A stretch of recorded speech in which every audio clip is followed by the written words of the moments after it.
Oh, you guys, for y'all just getting here, you guys need to bow to the north because the queen of the north is here. Hey, Lori. Michael's here Also, too. we have Uncle Al. We have small town preparedness. We have Michael 58. I gotta turn my phone down. There we go. Believe there's a couple others in here. Oh, Gil's in here. Tell Gil hi, everybody. I think that's Alrighty. about it to start with. They'll pile in here as we get going, I'm sure. Yeah, we just jumped up 4 watching, and only one more thumbs up. So, guys, don't forget to hit the thumbs up for Will. Howie's here. How we get here? Oh, there he is. How you doing, my friend? You want to jump up here with us? Let me get a link for some of you guys that want to get up here with us, join the panel. We're a couple short tonight, so if you want to get up here, I will give you a link. Let's see. Okay, let me bring that up there. There, that would get some of you guys up there. Hey, Kyle, how you doing? Good to see you. Hey, Kyle. You guys, Farmer's Tan? Yeah, the weather around here has been warm and it's been humid, but either cloudy, then the sun comes out for a little while, then the clouds come back in. Been kind of hot. Oh, there's somebody wanting to come up. Here we go. Hey. Now we got a panel. Evening, Hi, gentlemen. Love your hats. Thank you. Yeah. That's a nice hat, Gil. Yeah, this keeps the sun off the ears, and it's vented up here. Nice. It keeps the airflow to the brain, keeps the what's smart sharp. I retired my Seahawks hat, so I thought I'd try something different. This looks kind of dapper on me. You look good, Howie. Same hat. Yeah. Right now, I don't know what's up with this stupid strap here. There we go. Now it won't blow off in here. When all these comments start flying, you get a breeze off of it. You got lost yesterday, Lori? How do you get lost when you live right there? She's on the back roads. Hey, Blue Healer, how you doing this evening, sir?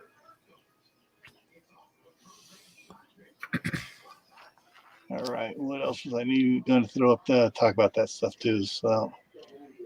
Oh, hi, Uncle Al. He's saying hello. Yeah. You got quite a few people in here. That's cool. And we're looking at now drop back down to 7 watching now and 9 thumbs ups. 9 thumbs. Oh, now we're up to 10 watching. Oh, somebody must have snuck in the back door. And a couple snuck in, took a quick look, and jumped out. We must have scared them. Yeah, my hat must have scared them off. Talking about farming. Hey, Blue Healer. What else we got over there? I haven't said hi to. Happy Memorial Day, everyone. Yeah. Absolutely. Yeah. You guys know anybody, a first responder, one of our troops, any of our essential workers like doctors or nurses or anything like that, make sure that you are hailing them today and telling them how much you appreciate what they do. That's right.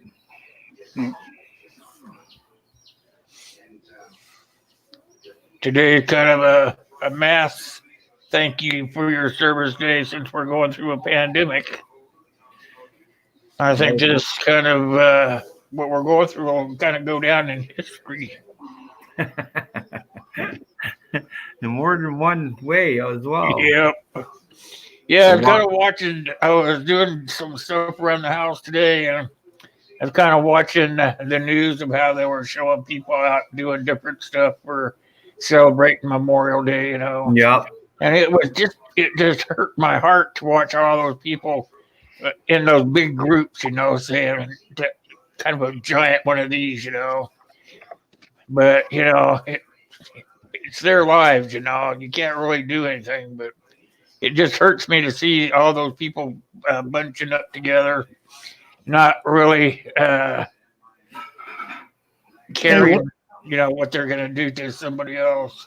Hey, Will, I noticed your ticker across the bottom said sanitation, but what you sent out earlier in the week said we're going to be talking about. Oh, how'd that thing get up there? That's the wrong one. Yeah. I'm going to have to take that off. How'd that get up there? Don't know. I will move it, though, because that's not the right thing. Yeah. What's the topic?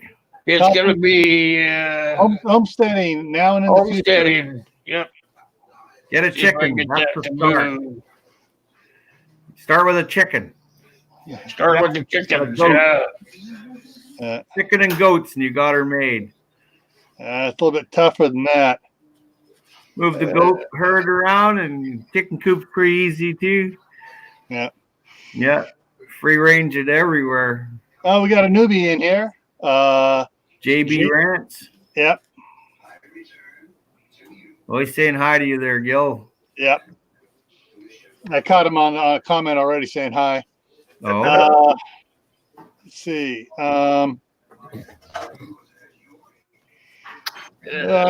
Ticker still going. Yeah, I'm looking for it. Yeah, so it's up My under. eyeballs aren't working too good today. It's up at the top near under banners. Yeah, that's where I'm at.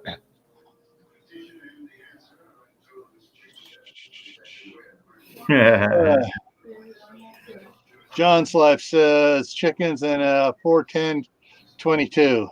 If you're in an urban area, 22 snake shot is safe. There. However, if you're in an urban area, most likely you got a city government or a county says no shooting within a city limits. Yeah, use a slingshot, man. Yeah. Yeah, that's the safe way. Yeah, that's what I do.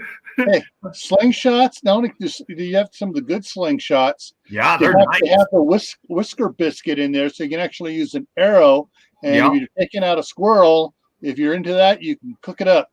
Yep. Oh, I love squirrel. Wild Moon. Hey. Yeah, they're easy to get too. They come right to the walnut tree, and they hang out there for like about 2-3 months in the fall.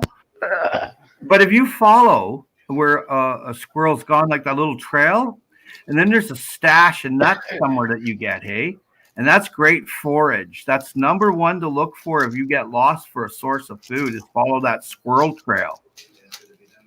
Y'all know that? Yeah. Yeah, you ever do it? No. You ever do that, Gil? Nope. I've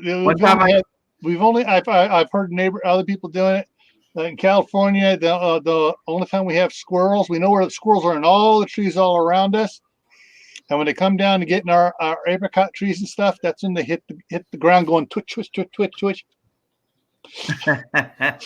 One time I opened up a trunk on an old Chevy, and there was a hole in the bottom of it, and the squirrel had put all the pine nuts in there. So I took them all out, and there was other nuts too, like filberts and hazelnuts and stuff, and a couple of eggs, even some jewelry.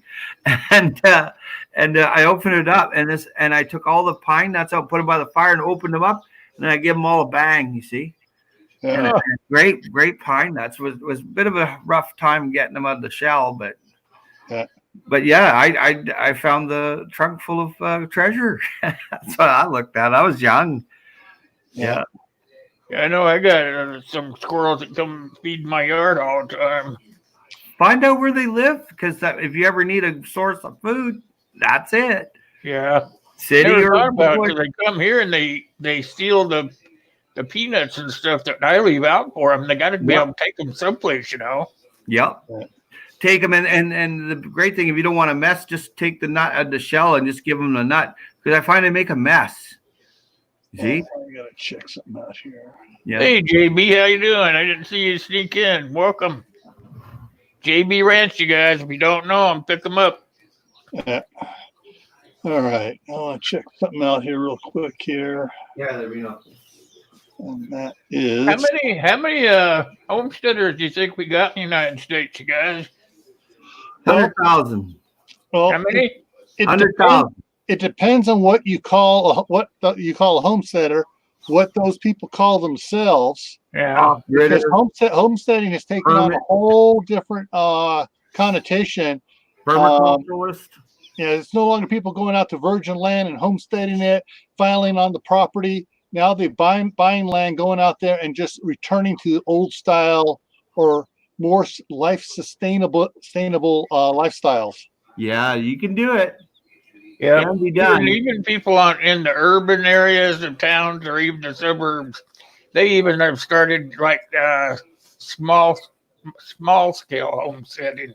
Yeah, because their vision is to actually move farther away from the city eventually and have their own big homestead. So they start little, like in their backyards or something.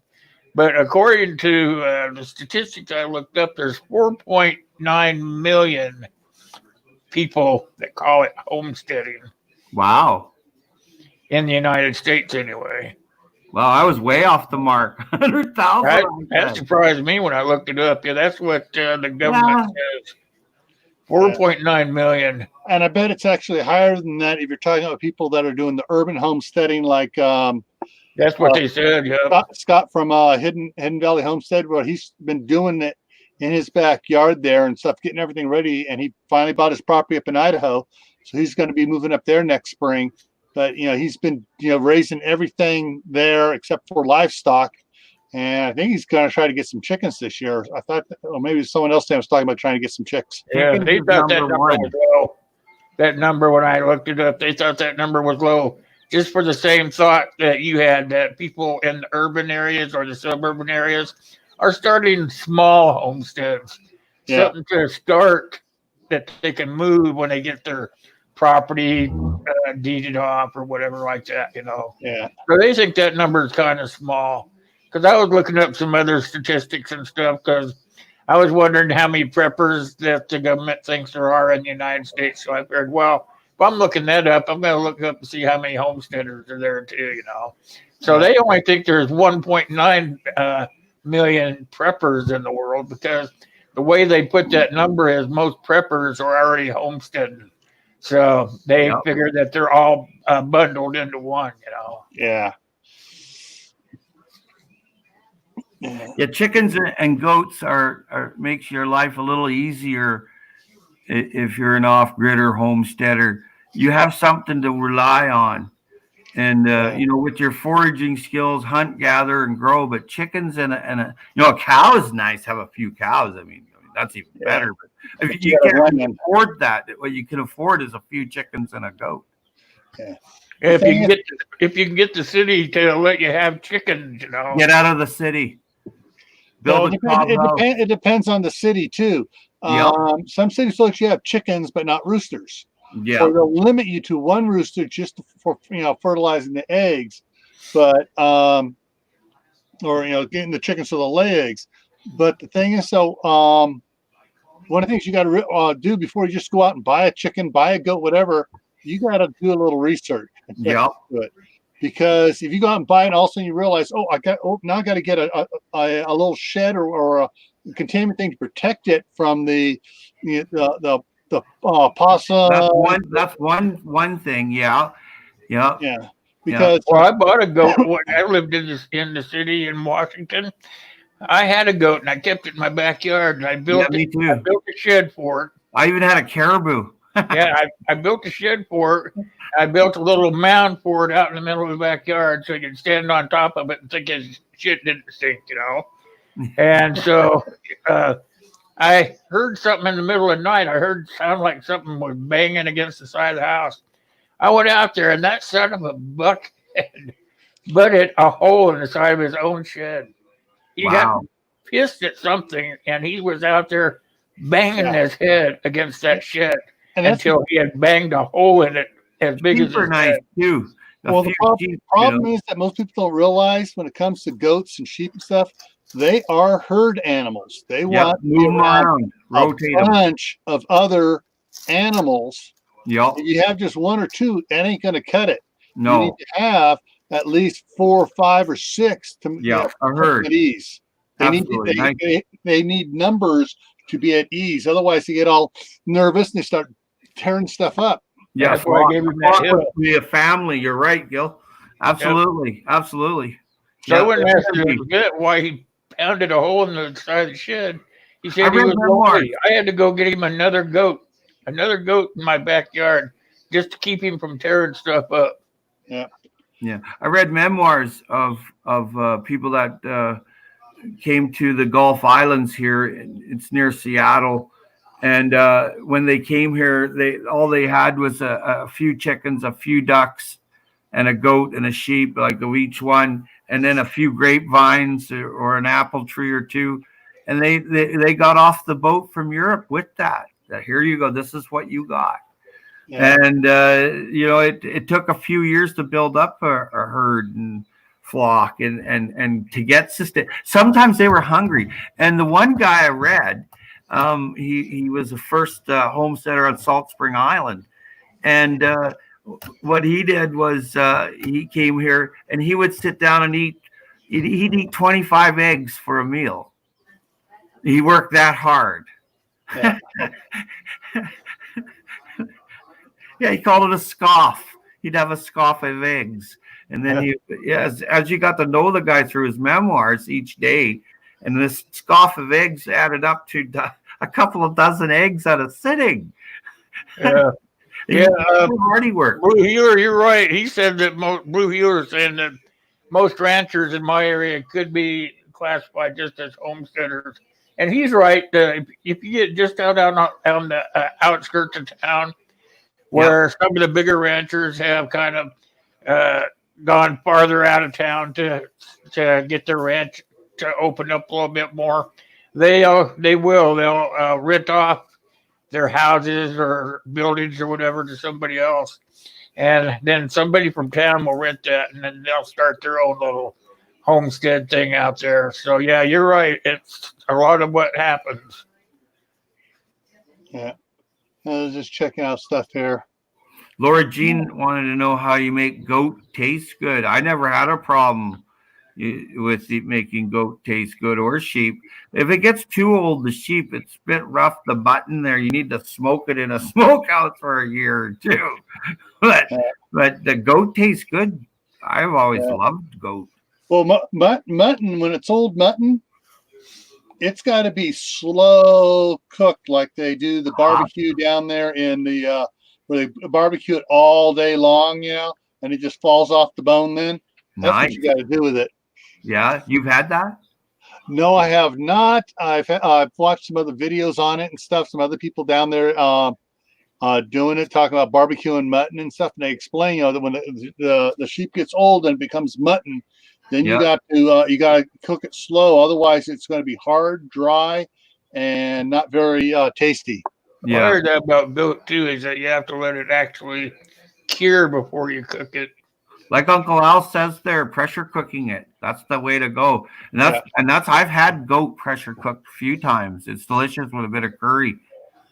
It's delicious. Goat head cheese.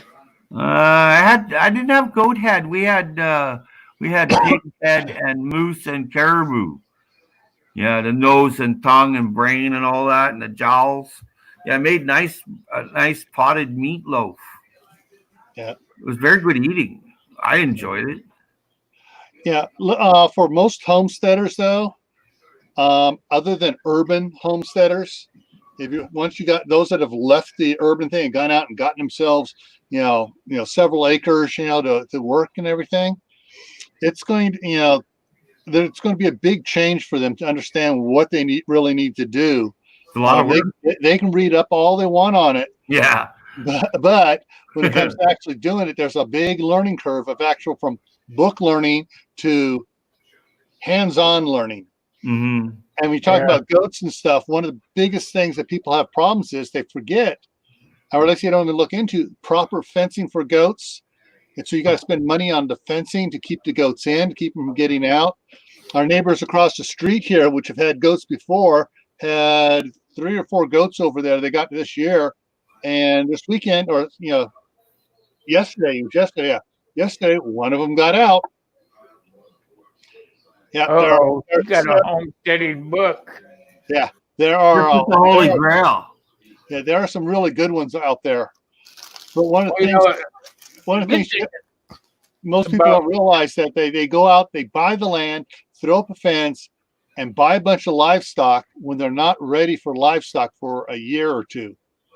And sometimes, when you're first setting up, you can't just get out and get the livestock, because you want causing yourself more problems trying to do stuff that you want to be doing one thing, but you're always chasing after you're chasing after the mistakes and making patches on the fences, the way you got to do the shelter, feeding, and everything else, and you're not able to manage your time properly because you're chasing after the mistakes to fix them. Yeah, like goats. The people don't realize with goats, you can take goats in and you could use them for milking or something like that. But Yeah. you really don't. When you're first starting out, you don't want to take them for meat or anything like that. You want to take them for the milk. And another thing is you won't be chasing them down if you treat them like a dog. If you neuter them, they won't go running off because they know where they get fed that way. Yeah. You cut off their little tallywhacker things, and they don't have a reason to go anywhere. They don't have a reason to go anywhere. Oh, that sounded nasty. Uncle Al, about Homestead Rescue. The only thing I saw of Homestead Rescues when they did the episode on Jeremy up there at Living the Dream, and the homestead. Some of the ones on that my wife and I looked at. We watched one or two and go, okay, this is just well, basically it's TV clickbait. They're trying, get you all excited about fabricated stuff and dramatized stuff, and most of those type shows I don't watch. I'd rather watch a YouTube channel from a homesteader about what they're doing, and where there isn't all the friggin' BS drama put in there, and I can actually glean information from them, because they're going to do something that I hadn't thought of, and I'm going to do something that they hadn't thought of, and that's why I have my channel out there.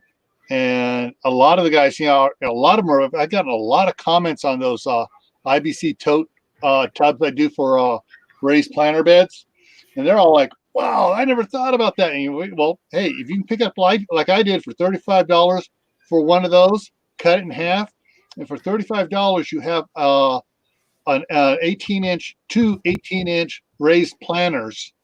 If you try to spend the lumber buy lumber or buy the sheet metal, do it like some are doing the corrugated roofing metal stuff, it's going to cost you 3-4 times as much to do it, plus lumber, and the metal will rust away and the lumber will rot out. The plastic totes will last 10-15 years, and so long as you put a capper on it where you're not bending the plastic at the top, it's not going to get brittle and break on you. So there's a lot of stuff that that a lot of people need to look into, alternatives to just a normal overworking yourself to get stuff done. Hi, Hooples. Hey, Hoople. Yeah, I was thinking, the thing about homesteading is when you first start homesteading, the big thing you want to really think about is just getting the place set up. Like what you do. See, how you're getting everything in place. Yeah. And you're not worrying about the wild animals or anything first. You're getting everything put in place, and then later you'll do the stuff like what are you gonna have, cows or goats or pigs or chickens or whatever, And that's probably the best way to set up your homestead. Is there's gonna be plenty of time to get all that other stuff. Why would you want to spend all your time taking care of those guys when you got to put out your outbuildings or put in a way of catching your water, or worried about the stuff that you're gonna be if you set it up right, it will take care of you while you're out taking care of the cow, milking the cows, or collecting the eggs from the chickens, or whatever you got to do.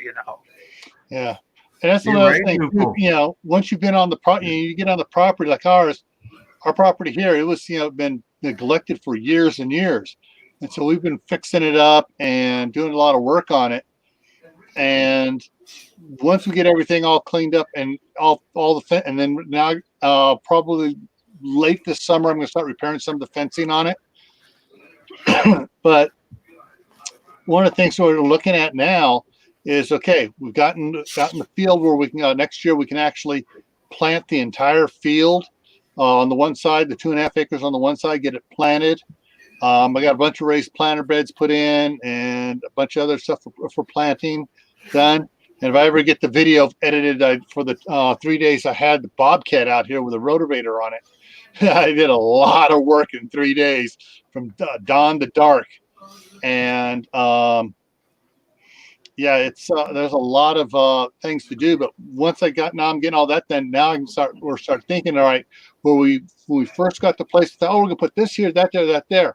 And now as we're finding things out, how the flow runoff water from the rain and stuff, and how the snow billows and builds up snowbanks and stuff, we're changing where we want to put stuff.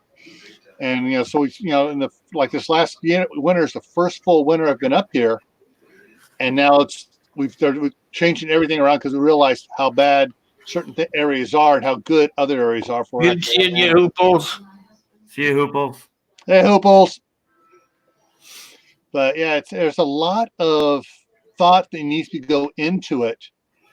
Yeah, security's part of that too. The Hooples was trying to bring that up. Yeah, he did mention about in Zimbabwe there. A lot of white guys got wasted and their families when they lost the farm, like 100,000 people or something like there's a different farm background. They all fled.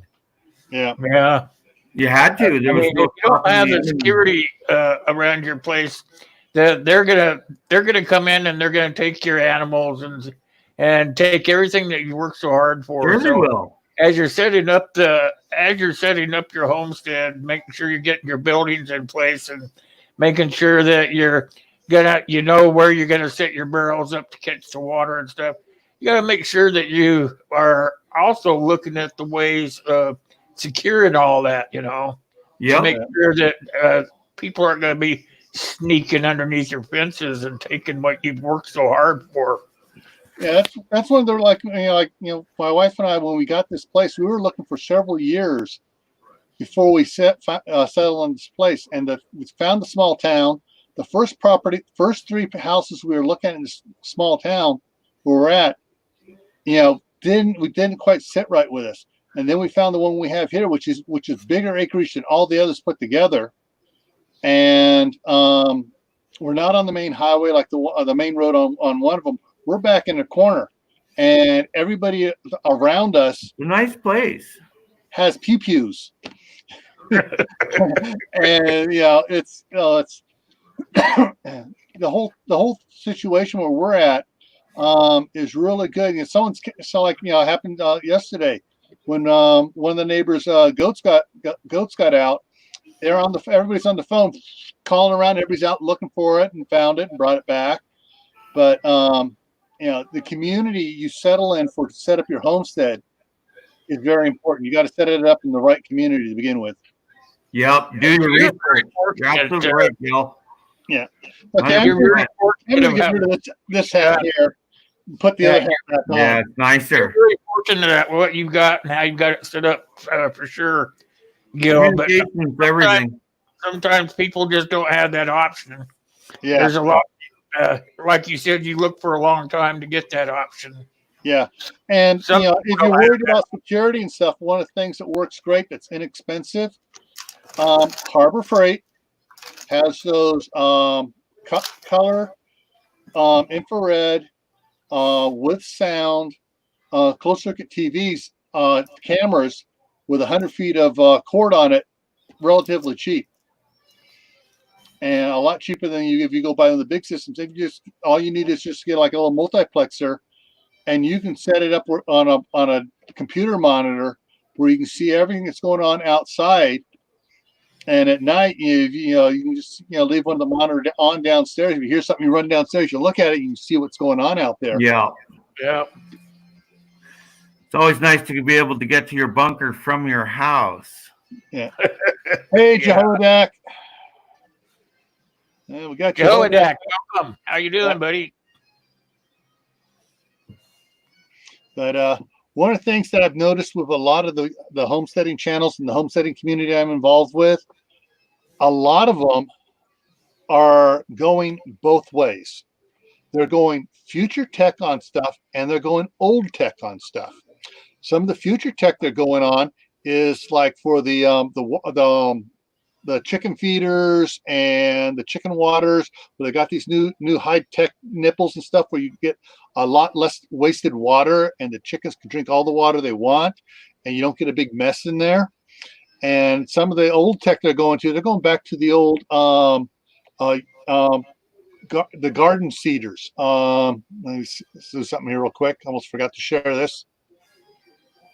And I've seen several of them get these garden seeders. If you want to put that up there, Will, these garden seeders here.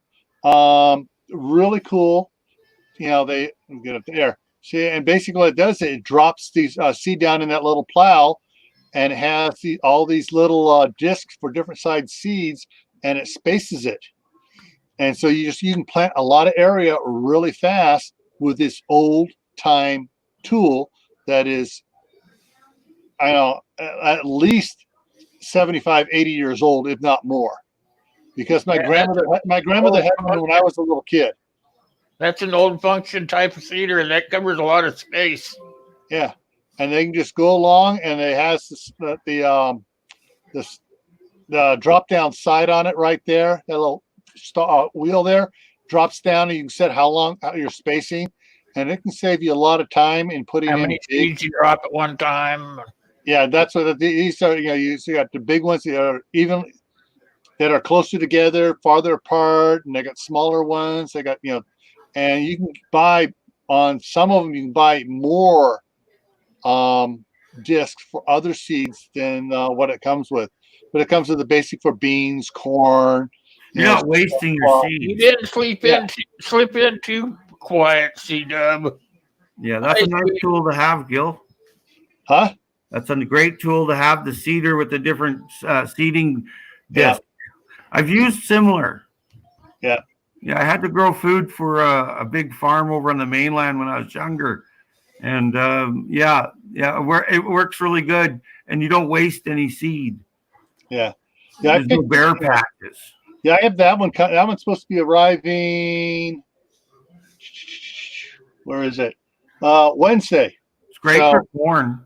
Yeah, so I got that coming Wednesday. So I'll be on probably Thursday morning. I'm going to be out there planting a whole bunch of seed. I got to go down to the grain mill down here and get a 55-pound bag or 50-pound bag of corn, so I can put out there. I have. Nice. I also have a bunch of sunflower seeds coming. A whole a 5-pound bag of sunflower seeds. And sunflower seeds. Heck, you only got to plant a couple of them, then you'll have 100. Yeah, and I have 20 pounds of sorghum coming as well. Sorghum seed. Yeah. And sorghum can be eaten both by people and livestock. Nice. So I got that stuff coming for mine, but there's a lot of them. I know some of the high tech stuff that some of them are doing now are those. They get like a 5-gallon bucket with a lid, cut a hole in it, and there's little baskets. You want to put it up there, Will? I got pictures of it there. Got these little baskets that you put in the top there. It's got a lip. It has a lip on it up here, so it doesn't fall through. And you put in some of the clay pellets in there, and then you plant a cucumber in there or a cantaloupe, and then in the bucket you have all your nutrients and stuff in there, and your manure tea and stuff like that. So it's all, and then they just and grow. And your roots just grow through the down into it. And and come out the side. Yep. Yeah. All the nutrients right there. Yeah. That way they're only getting the nutrients that they need. Yeah. And right? This is just to get them started. No, this is in a 5-gallon bucket. Oh, in a bucket. Yeah. That's how they grow. And that's how they grow. Yeah, they Yeah, put yeah. Just, cut a hole. Cut a the hole. way I did mine was I put them in that cocoa. They look like little marbles, sort of. I had Yeah. them in there, and then I would just dose them with whatever I wanted to feed them, and it'd go right through the rock, and it would hang up in the rock because the Yeah. rock was like absorbent, and the rest of it went through. So then whatever was in that rock, the roots would pick up, and then when the leaves turned slightly brown, then it was time to do it again. Hmm. It was real easy. You couldn't overwater them for nothing. There's no way you could overwater them. Well, some of the new ones, like both Gardening with Leon and Arms Family Homestead, have been doing it with both the 5-gallon buckets and the 55-gallon barrels.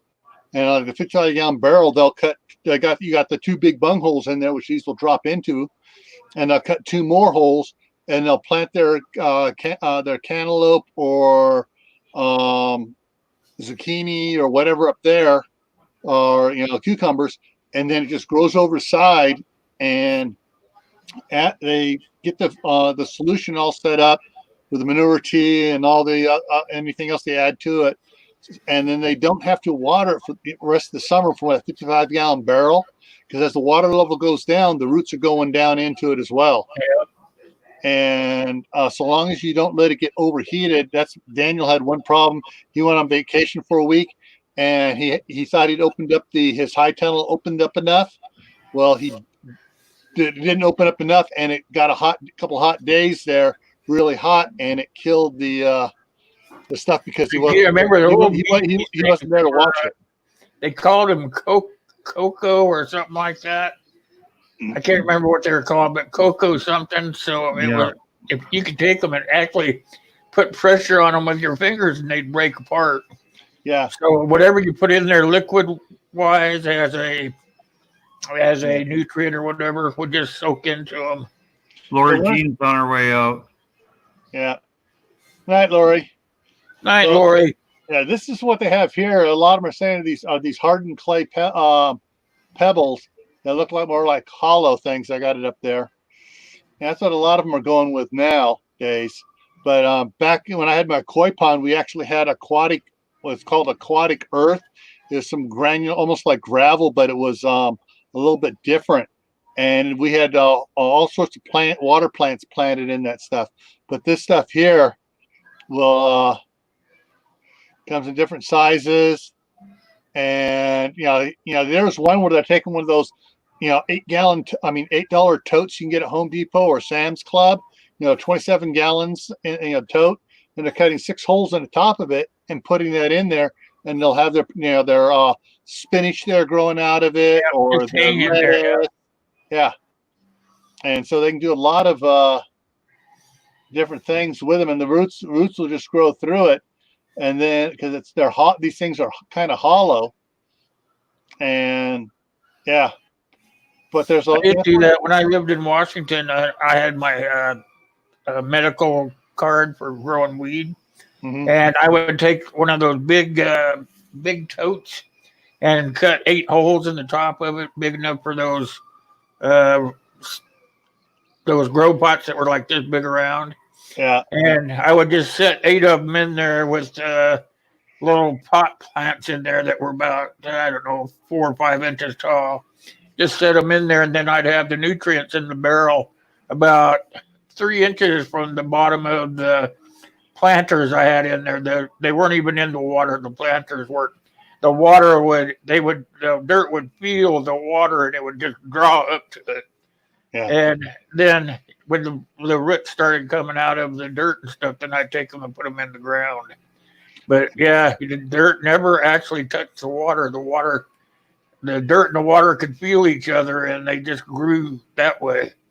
Yeah, my daughter got 10 of these buckets, and she's going to get she has the lids and stuff, and she's just going to put one plant in each one of them, and try growing those as well that way too, using just a 5-gallon bucket. But the one that I showed there real quick, go back to this one here with the tote here. That tote cost on sale costs $7.99 when it goes on sale at both Sam's, Lowe's, and Home Depot. Normally it'll run anywhere from $8 to $9 each. But if she was planning on doing something like that down in the basement this winter, where she can grow some vegetables during the winter, vegetables like lettuces or spinach or something. When it's cold. And that way down in the basement it'll be nice and warm while there's snow on the ground outside. And so that's going to be the experiment next year or Nice. later this year into You're gonna try to do it aeroponics or aquaponics. aquaponics. Yeah. Or hydroponics or whatever you want to call it. But yeah, it's just be the that and then the nutrients being added to it.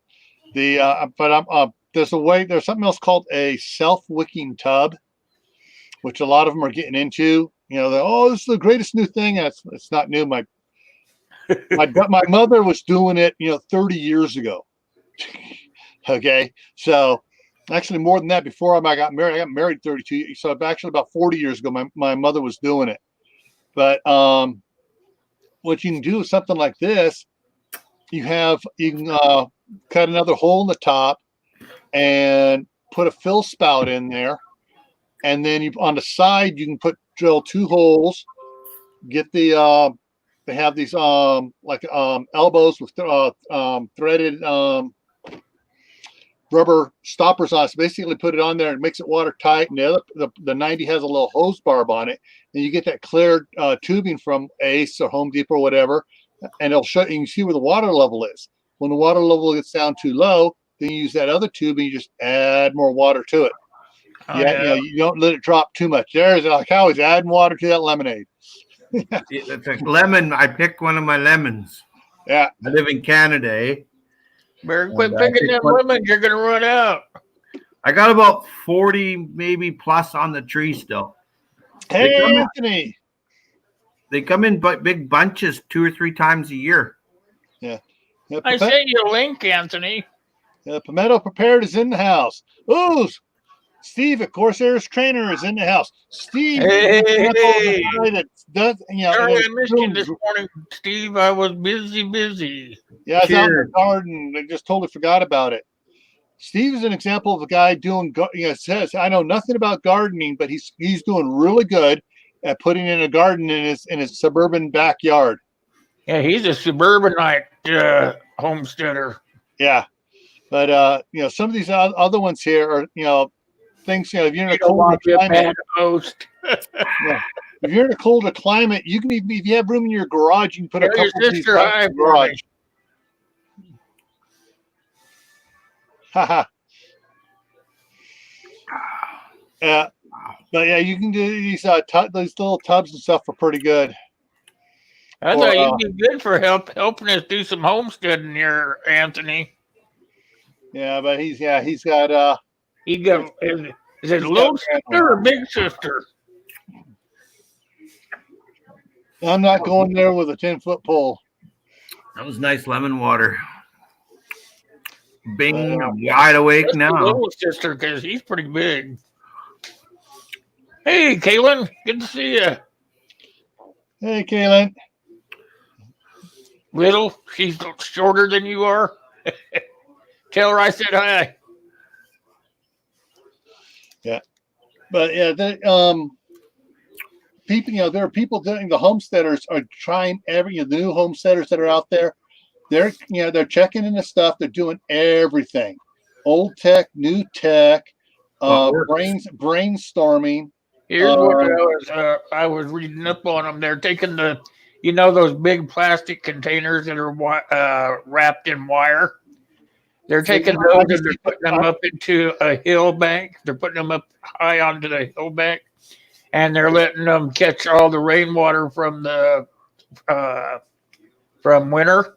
All they have, I can't remember. One guy had like a 4-inch pipe run across there that was wrapped in wire and then had holes drilled in it. And all the snow and stuff would come down the side of the hill and they'd catch it in one of those big barrels.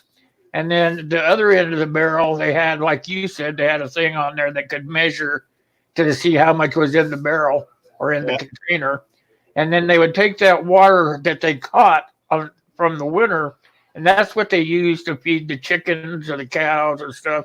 They just had a hose that would go down, and it would have a faucet on it wherever the critters were, and that's how they fed their cows and stuff. They didn't use their uh, yeah, those things there. They wouldn't have they wouldn't use their well water. They use their well water just for cooking and drinking and cleaning themselves, but they wouldn't. All that other water was used for everything else. They said they saved a lot of water doing it like that. Yeah, if you can get some of these that have had fertilizer in it and not any nasty chemical, and you can get them cheap, you can do a lot with them. Like I said, I got a handle on these. We're picking these up for they're 275 gallons. Picking them up for $35 each. Wow, good price. That's dirt cheap. Yeah, that's very good price. And like on my videos, I cut it up. When these fill up with water, these semi-clear ones like this, you can see what the water level is on these. Nice. Because they just they're easy to see. They're easy to you see the water level real easy. The new just about all of them now come with a 2-inch thread on the outside here, so you can just screw on PVC pipe and adapter and just go with it. But and there are some people that what they're doing is they're getting these and they're putting these up at a higher altitude, either up on a tree stand or whatever, between trees or whatever, get them up there about 8 feet in the air or whatever. And then what they do is they use their solar powered pump from their well, fill it up, and once it's full, the pump has put a float in it, so it shuts the electrical float, so it shuts off the pump, and now they got water pressure going down the hill to the house, and they can run in the house to flush toilets, whatever, and that way they don't have to use a powered pump to maintain water pressure in the house. That's a good idea. Very good. Yeah. So it's taking it's finding another use for things that were out there that repurpose, reuse. Yeah. That's number one. But Palmetto Prepared there said he harvested 12 pounds of potatoes, and he's going to add some manure now and biochar and bed and toss in some pole beans for the nitrogen fixing. Smart. Oh, wow. The soil would be just the best. You got everything there, biochar and nitrogen, and everything's right in there. That's smart. Yeah, Kaylin points out a very good thing. You got to make sure what was in those totes. Absolutely. Some of them are, and what's weird is some of them have chemicals in them, and that leave a residue. And others have a chemical in it. Basically, as soon as it's exposed to air, it does something. It becomes crystallized. It's not toxic. Like the ones I got, they ship the chemical in it. They mix that chemical with another chemical to make the spray foam insulation, and it all drains out. What little is in there, once it's exposed to the sun for more than 3 hours or so, it starts crystallizing. Wow! And after several days, it's and I can just go in there. I just scrape everything out, extra because I just don't want it in there. But basically, it's like foam insulation, the polyurethane, and a lot of plastic pots are made out of polyurethane. So yeah, I don't know if you guys know Timo, but he has a catchment set up for all of his downspouts. Yeah, he has one of those big plastic things set up for all of his downspouts on all of his buildings. Yeah. Thing is, on your downspout rain, that's a lot of people don't think about this. You need to set the thing coming down in there with a bypass, because the first rain of the fall, you don't want that water. Because all that bird poop spit on the roof and everything else, you don't want that going into your catch system. And you just run on the bypass and just run that out to wherever. If you're out in the country where you don't have to worry about pollutants from automobiles on the street getting on your roof and everything else, you can just run that into the garden with bird poo and just let it run through the garden, and then you can save the other stuff for whatever you need for. Also, the first rain of the fall will bring. If you have asphalt shingles with the little rock on it, Yeah. it deteriorates, and you get rock coming off every year. And you'll get, you want to make sure that washes out and goes out the bypass, and not into your tank where it can get into your pump and jam up your pump. That's a good idea. I never thought about that.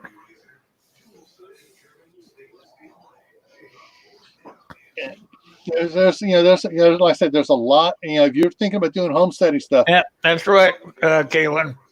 Yeah. World without rule of law. That's correct. So if you think about doing homesteading, you need to look out for some good homesteading channels.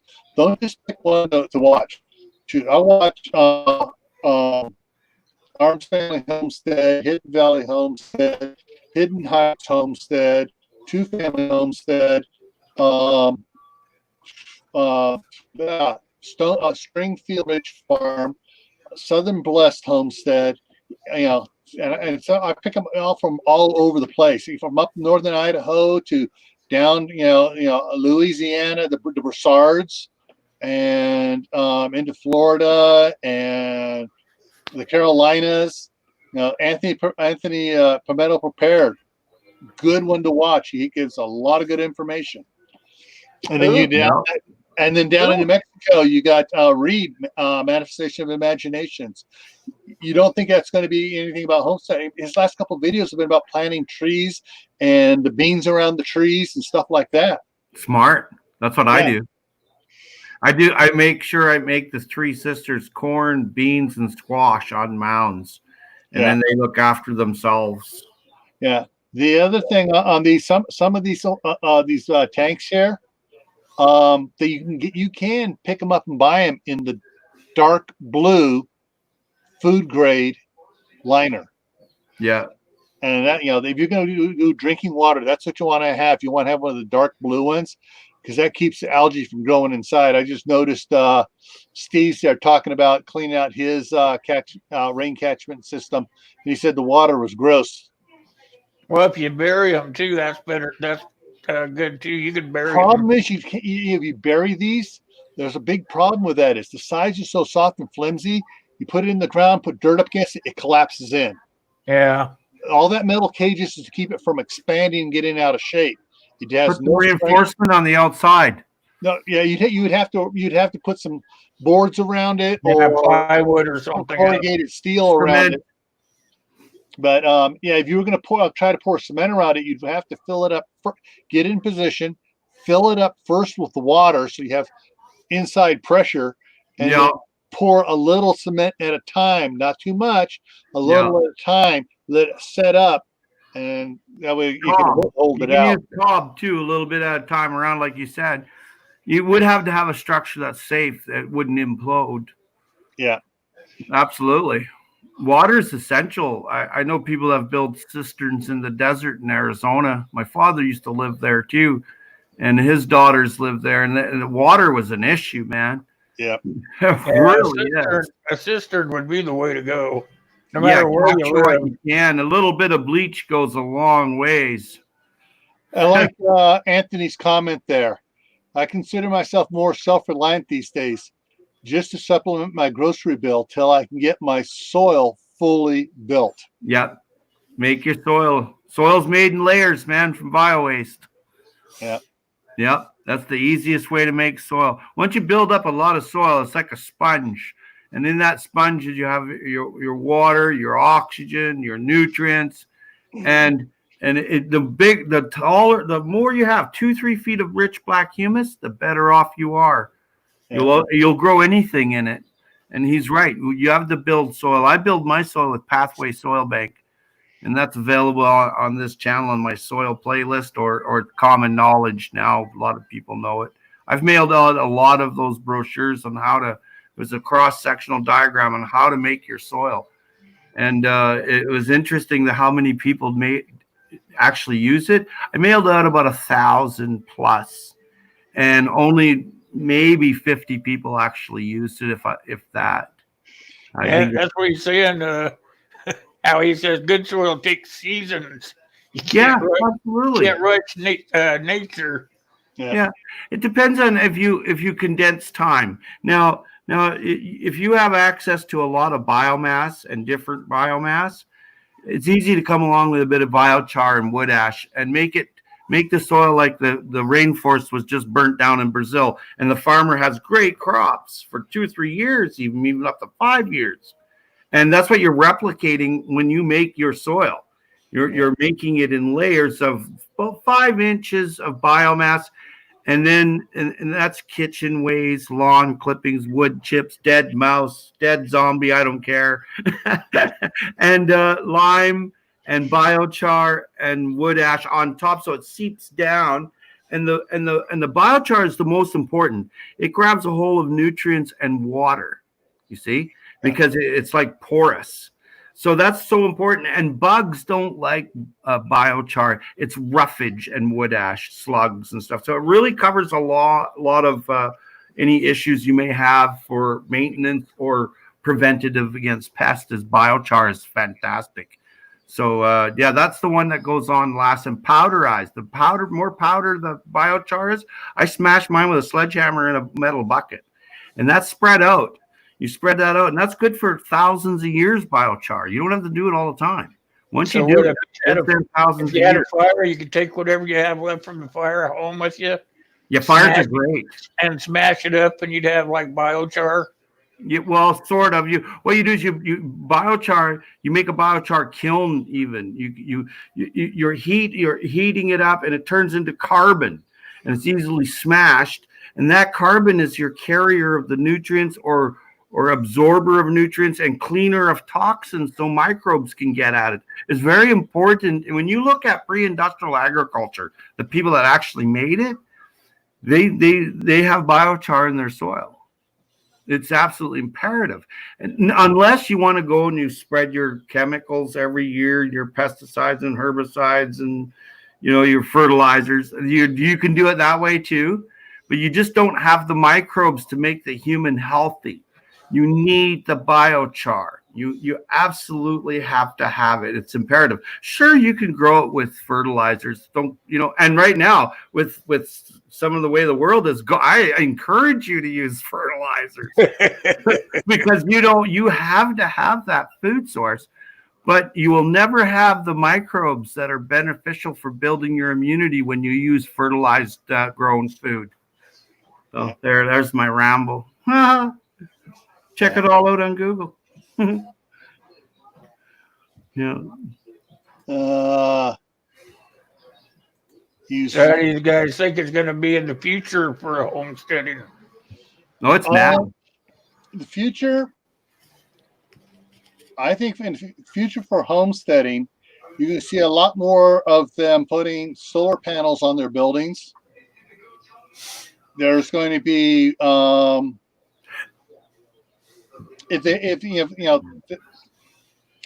the sanitation is going to be, if they're not on a good septic sewer system, they're going to a lot of where they can't do it because a lot of places are getting restrictive on putting in septic tanks now, even out in the middle of nowhere.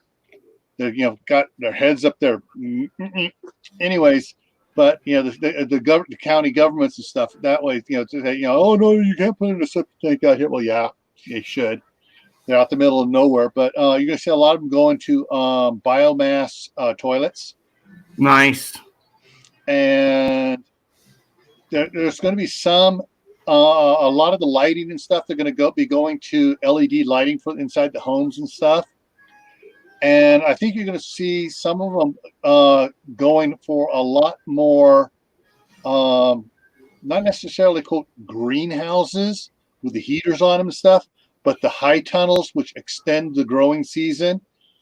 They don't work during the wintertime because it gets too cold because there's no heat in it. But I see a lot of them going to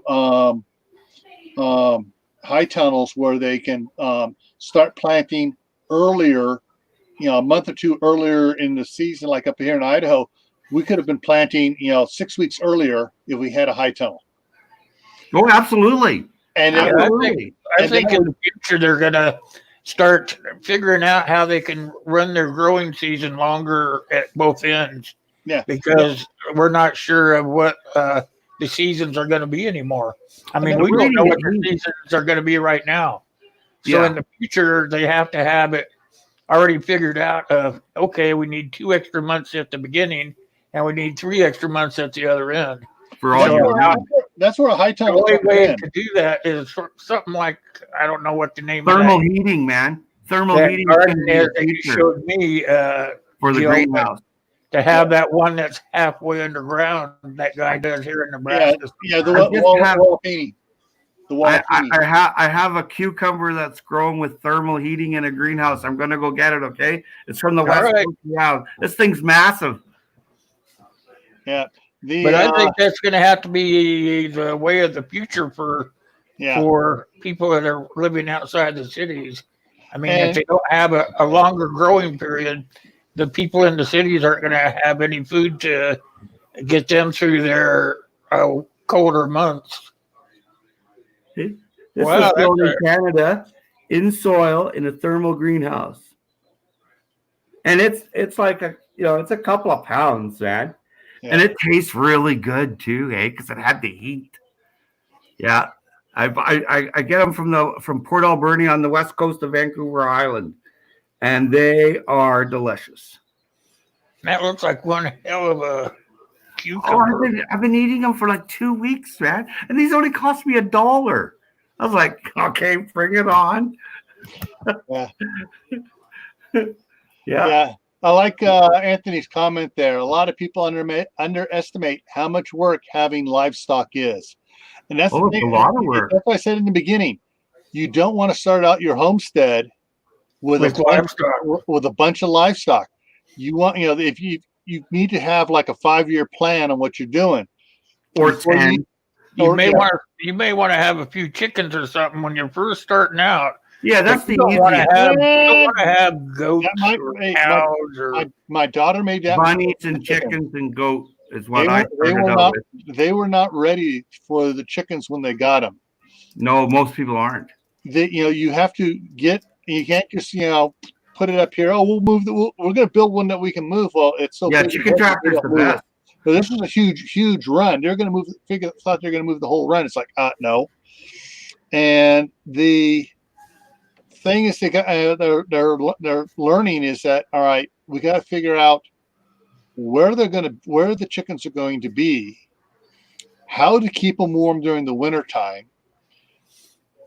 how to be able to get into where the eggs are and stuff, how to deal with everything, how to deal with the mud from the rain, the snow, or if not snow, the rain, California gets lots of rain, and the ground gets muddy when the chickens scratch it up. Yeah, you move the chicken tractor. Yeah, that's the best thing to have is a chicken tractor. That's all we ever used, and we moved it, and we actually got rid of lawns that way. And then I noticed a video that came out today. I don't want to say his name or anything, but he used PVC pipe and netting on it, and he moved it around his lawn, and his lawn disappears. And part of the chicken tractor was covered to use it for a coop for laying. Yeah. It was very cool to see. Was that Josh at Stony Ridge Farm? That sounds like he took 3-inch PVC. Yeah, pipe. Stony Ridge. That's him. Yeah. I forgot his name. He had a lot of channels. He had his other one, his wooden one, which was really hard to move. Yeah, it was nasty. And then he built that the PVC pipe one, and because it's rounded, no sharp edges there, it just slides. Yeah. And that soil, see, if he moved it every day, but if you left it there for a few days, when you moved that and you limed it, you could plant that, and that's no-till. You don't have to till. Yeah, that's the whole ideology there for a chicken tractor, is to grow crops behind it as you move it, because of the fertilizers there, and they've done the aerating and eating the bugs, and then that guano is the best. Yeah. I mean, it's just the best you can get. And So I think Anthony, you got any livestock now? You never show us any livestock there. You got chickens or goats or anything? Me? No. Anthony. Anthony. Anthony said the first things he had was some chickens after the military. Yeah, he grew up with goats and horses. That's why he doesn't have them right now. Yeah. Yeah, I grew up. We had chickens, we had pigs, we had horses, and then we got older. We wound up with a couple milk cows. The only cows I'm going to have anymore are going to be beef cows. He says he's got 5 chickens. Yeah. And the before I do much more, get into actually doing any livestock here, I want to make sure that whatever I build for them is in the proper place where I'm not kicking myself in the pants the next year going, oh, I put it in the wrong place and now I got to redo it. And I'm going to start out small and probably get I forget the name of the chicken now. They're called boilers. Begins with a W something boilers, but they're a white chicken. They grow fast. They're plump, and you just grow them in the summertime, and you can go get a bunch of chicks from that, like down at the grain mill. You can get chicks super cheap, and just grow them during the spring, summer, and fall, and then butcher them up. But because here where I'm at, it gets rather cold, and I don't want to have to be spending an extra $50 a month on heating lamps out there to try to keep them from freezing. So before I winter anything over, I'm going to have to be building a good, well insulated chicken house up here, chicken coop, where they're protected, where I just need to have like one 80-watt heater in there, and that'll keep them warm all winter. Cob oven keeps the building warm pretty fast, and you light it in the evening, you cook your food in, and you can eat any building overnight. Yeah. Cob oven. I got to go, gentlemen. It's been a pleasure. Take care. All right, Howie. Gil. It was a lot of fun. I learned a ton of stuff. Yep. Good having you, Howie. See you, Will. You take care now. You're welcome anytime, my friend. Yeah. Thank you kindly. It's been a pleasure. All right. Yeah. But the future. Sound like Anthony's been giving his chickens to coyotes. Yeah. The other thing for heaters, Anthony, I'm thinking about doing is putting in one of those.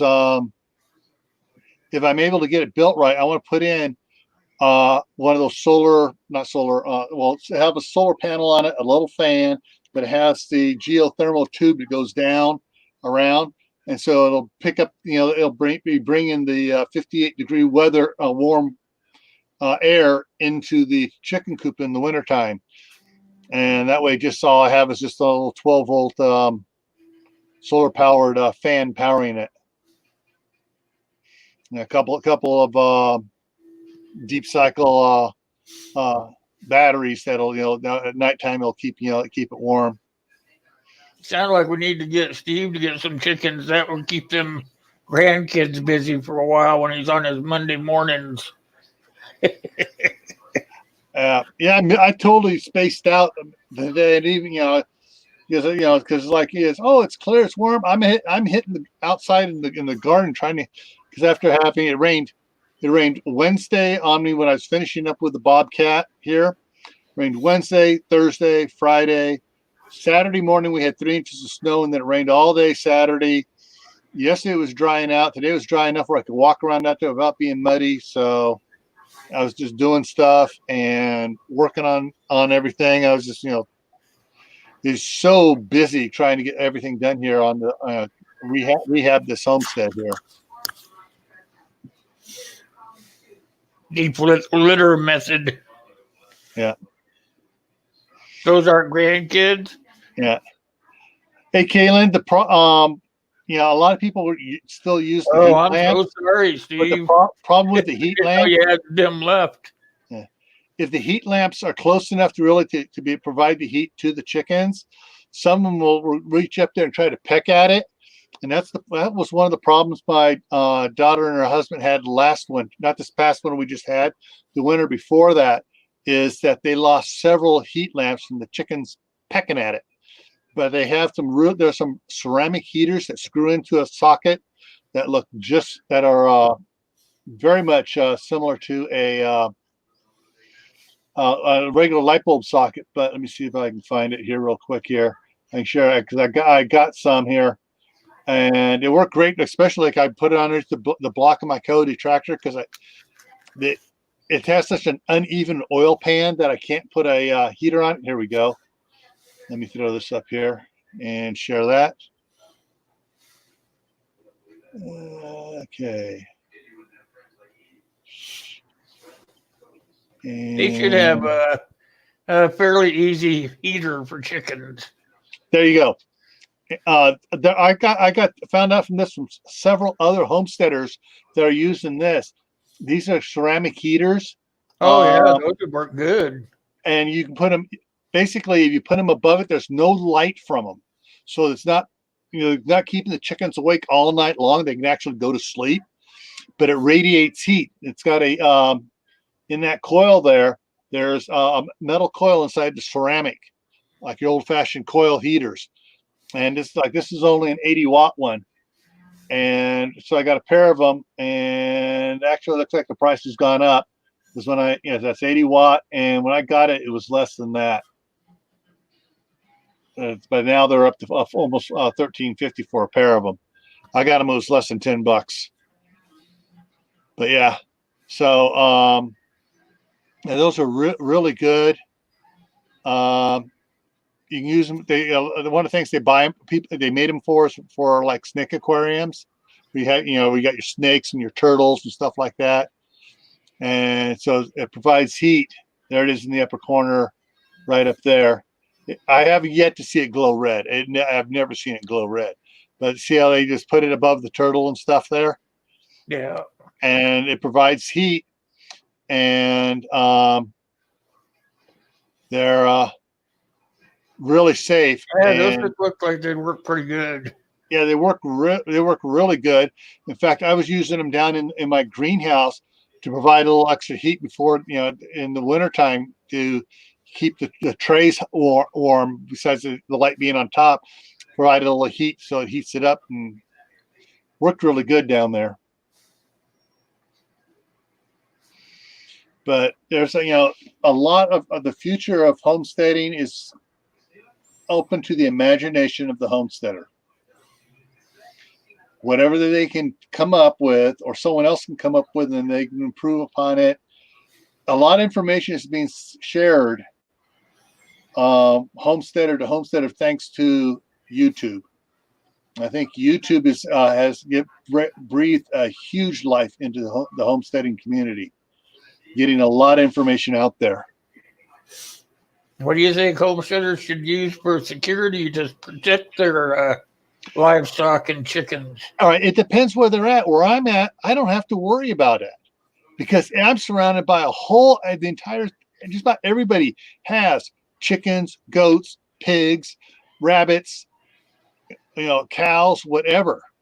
Do most people have like some sort of security camera where they can watch everything, or no? They just rely on each other. And the fact that everybody knows that here in Idaho, it's a open carry, concealed carry state, and all the farmers carry. And we have yet to have any problems down here, knock on wood, of any idiot coming from the big city of Idaho Falls or Pocatello, coming up here to try to steal food, because we're 15 miles from Idaho Falls, and it's we don't have the problems like they'd have with the like Steve would have with the gangbangers down there in LA, if they ran out of food, trying to come out and, working their way out towards the periphery to, to get food. You see what he told you? Yeah. Real men don't need to carry guns. They use their words. Hey, Steve, you carry a gun. You said it's part of your EDC. But I like I say, hey, I have a black belt, Smith and Wesson black belt. Smith and Wesson, yeah. Actually, my black belt is a Bianchi black belt that carries my Smith and Wesson. But yeah, that Caitlin put it out there. Her comment there of get more thievery from four-legged trespassers than people. And four-legged trespassers, yeah. Yeah, that's the thing that I was trying to drive to the question to is mostly it's not going to be critters or anything. Most people are going to come in to try to take what you have in the future. I'm not saying today or tomorrow or anything. Yeah. The thing is, for us, there are some really cool things out there to keep the four-legged critters out of your gardens and stuff. They got the motion sensors that are set up for them, and you can automatically turns on a sprinkler head to chase them off. They also have them set up for crows to chase off crows and birds and stuff. The only problem we had with anything stealing anything was a hawk getting into my daughter's chickens last year, and we had she put up the fence and everything. And she didn't put a top over the one thing she did, and they got one or two of her I guess they were about this big at the time, chickens, and carried it off. And so we put chicken wire on top. But we have not had, knock on wood, problems with possums or raccoons or anything like that getting into the garden. The biggest problem we have is her cats trying to use the raised planter beds as a litter box. Yeah. But I've taken care of that on mine with putting up the bird netting across the top of those IBC totes, and it actually worked good keeping the snow collected on the netting, and then get down in on top of the beets or the lettuce or the spinach, and all that stuff survived good because of that the bird netting over the top of it.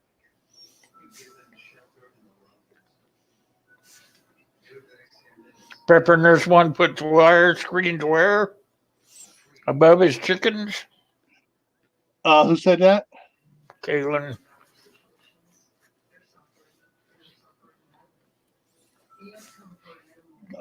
Yeah, that's what we had to do. Is just had to put the chicken wire over the top to keep the hawks out. Yeah. So far, we haven't had a problem with the owls, Jehodak, but we hear them out here. Of course, the chickens have always been inside, before the sun gets down all the way. So at least they're smart that way. But I think you can see a lot more of the farmers going for their chicken coops and their goat sheds and stuff, and doing the geothermal heating. Digging an 8-foot deep trench, a couple hundred feet of it, and laying a bunch of the drain pipe down in there, backfilling it, and is having the drain pipe come up into their either the chicken coop or the goat sheds and stuff, and a little fan on it, just blowing the air around it and blowing that warmer air from the soil down there in the wintertime. And in the summertime, you keep it going too, because when it gets above like 70 degrees, 80 degrees, 90 degrees in that chicken coop, and you have that fan on, it's blowing that 58-degree cool air out of the ground into the chicken coop to keep it cool and keep your chickens from going. You're confusing Steve. Well, it depends on the type chickens you have, where you're at. Where Steve is at, he doesn't need to worry about it. If you were to put a little chicken coop, get one of those little chicken coops and put it in his backyard, Steve would not need to worry about it down there in LA. The only place we needed to worry about heat for our chickens was when we were living, 2 years we were living on the north rim of the Grand Canyon, because we would get a lot of snow and it would get mighty friggin' cold up there. So yeah, that's the only time we just, and then there, because we didn't have these ceramic heaters, we, just had some heat lamps up there and insulated the crud out of the building.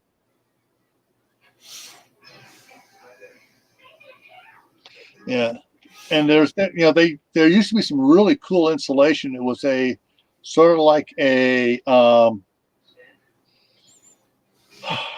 almost like cardboard type stuff, but it was like 3/4 of an inch thick, and it was all packed together like chipboard.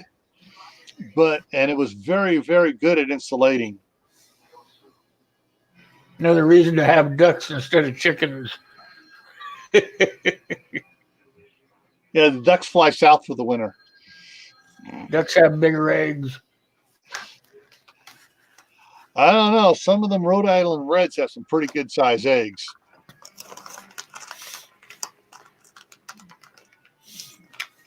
Down south, Ducks are pretty. Ducks can be pretty vicious. Yeah.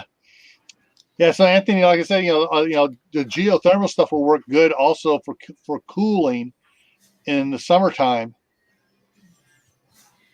and help out with the chickens. But I see a lot of new homesteaders when they build their chicken coops and their goat sheds and stuff, and even the horse and cow barns and stuff, putting in the geothermal air vents to help level off the cold heat factors for both summer and winter. Old school stuff, new school stuff. The go back here one on this one here. The old school garden tools and stuff are coming back. Like with the seed thing I showed at the beginning there. Let's see what do we got here. Take a quick look here and see where we're at here. Okay, we got 10 watching now, 14 likes. So like maybe see if it 11 watching, 16 likes. Okay, had to catch up here. But I see homesteading becoming more popular too. That's what they were saying. I read a lot of articles because I get bored with TV, but they're saying that the suburban and the suburbs and the urban people that are actually growing stuff in their backyards and whatnot those are the ones that are going to that are actually pushing to be out into a homesteading community. Yeah. And they say that is happening at a pretty good rate now. So like I said at the beginning, that's 4.9 million that they think of that are homesteading right now, plus or minus whatever they have in the urban settings.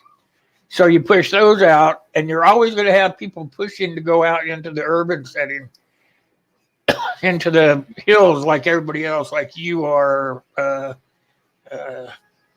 Anthony and all those guys, And those guys are going to be probably at like a 6 million mark, would be my guess in the future. The 6 million, that means that that's going to be a lot of people just surviving for themselves. They're only getting the food that they need for them and their families, which will take a big load off of the other farmers that actually go out and sell their stuff to feed the rest of the world. And so things, some of the homesteaders too, they actually find themselves producing extra, and then what do they do with it? They go to the farmer markets to get a little booth, and they sell some of the stuff. Yep. With a little extra money. Or some of it give it away to the homeless or whatever. Yeah. So they're saying that within the next 10 years there'll be 6 million people doing the homesteading thing. 6 million is a lot of people, but then on the other hand, there's going to be a lot of people anyway.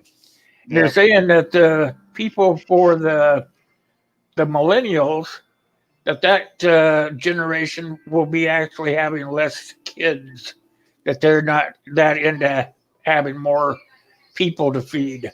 Yeah. So, all right. I think that should bring us up to the 9 o'clock hour, you guys. Yep. Yeah, 4 minutes. Anybody got anything to say? How about you, Steve?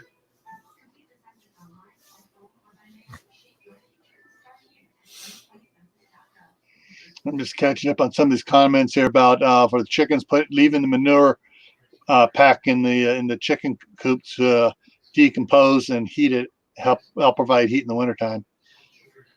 Anthony's sunflowers are 8 feet tall. 8 feet?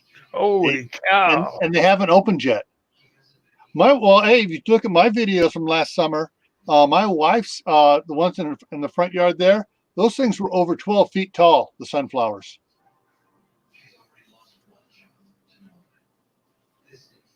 You know, if those open up and those little seeds go everywhere, you'll have a crap load of them next year, Anthony. Yeah, I got a feeling he harvests them before they go. That's the one thing I don't like about raising sunflowers. I mean, I put some in along my fence over here last year, and now I got more than I started with. Yeah. Well, it's like Howie at Food Forest Permaculture and Ron, the Green Wizard, say plant sunflowers. The first year you plant them, don't harvest the seeds and stuff, get rid of them, because they'll pull all the heavy metals and stuff out of the soil. Yeah, that's what he was telling me. And if you're in a city, plant your first garden. If you just fiddle farting around, you just want you're thinking about doing it, but you really don't want to do it. Plant a bunch of sunflowers. Let them pull the stuff out of the soil, so next year you can actually use the soil. You don't have to worry about heavy metals in it. Because there's in the city, what is the biggest heavy metal that in suburbia that all is suffering from? Lead. From all the leaded gas before they got rid of the lead out of the gasoline.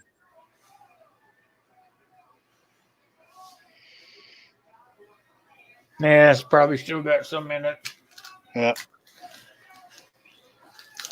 All right, you guys. It's going to be it for tonight. Sounds like we got a whole other series to go on this, but we'll do it another day. All right. And tomorrow night on my Tactical Tuesday, going to talk about go back to the subject of water and talk about shallow well. Can you put one in? And can you put one in without letting the county know about it? It can be done. Yeah. Then Wednesday, I'm going to start my first Wednesday back up. You guys come and have some fun with me. 2 o'clock. 2 o'clock? 2 o'clock. All righty. And Friday, I'm going to have Ron Neitzel, the Green Wizard, on with me. On Friday? Yep, that'll be 1 o'clock. 1 o'clock Mountain Time. Okay. Yep, we're going to talk gardening. All righty. All right, you guys. Thanks for coming by. All right. See you guys. See you guys later.